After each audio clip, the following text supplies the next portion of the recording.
Sometimes as youth workers, we forget that we're not the ones that are responsible for changing young people's lives.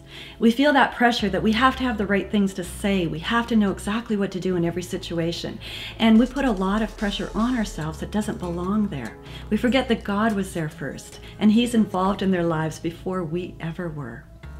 A number of years ago, the Lifeteamers and myself were in Vancouver.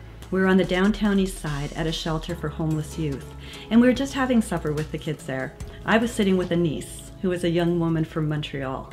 Now, she'd only been in Vancouver a couple of months, but she'd found a place to live, and she was squatting in this house with some other people, and it was a rundown, old, dirty place, but they'd found a home there. She'd also told me in the course of the conversation that this house had a bathtub, and it was just a grungy, awful, horrible bathtub, but she'd walk past it at night and she'd say, "Can you imagine taking a hot bath?" As we kept talking, she started warming up a little bit more and telling me about her life, and she said, "I gotta tell you something. Today's my birthday. I'm 19 years old. 19, my heart just broke. She was on the streets by herself. No one was celebrating her birth or her life. And I just thought, I have to do something. I have to fix this situation. I have to make it better for her." So I said, "Hold on a second, I'll be right back." And I ran to the kitchen and I opened up the cupboard under the sink, and there was some cleaning powder in there, and I put it into a baggie and I grabbed a sponge and I started back to a niece. And then I saw two of our Lifeteamers and I said, "Hey guys, can you two run across the street and just pick up a birthday gift for that girl over there, because it's her birthday today." I walked over to a niece and I said, "Hey, got a surprise for you." And I pulled out a little baggie with white powder, and she looked at me oddly, and I said, no, it's cleaning powder." And I gave her the sponge and I said, "It's so you can clean your bathtub." And we both laughed, and she thought that was great. And then she said, "You know what, I gotta go."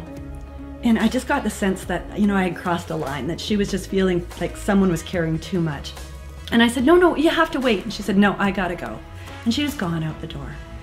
A minute later, the two Lifeteamers came back in, and I said, "Oh, you guys, you missed her." And they said, "No, we didn't. We ran into her when we came out of the store." And I said, "You gave her the gift?" And they said, "Yes, but it was a stupid gift for a homeless street kid." And I said, "Why? What?" And they said, "There was nothing in the store, nothing to buy that was special. So we got her bubble bath." Bubble bath.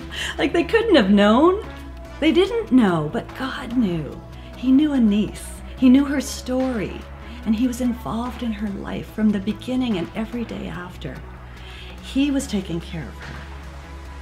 My job wasn't to get the right words or to fix her situation. My job was to believe in the God who knows the name of every kid who everyone else has forgotten. And my job is to know that He's got them in His hands. And I am called to come alongside of Him and to join in the party that He is planning for those precious young people.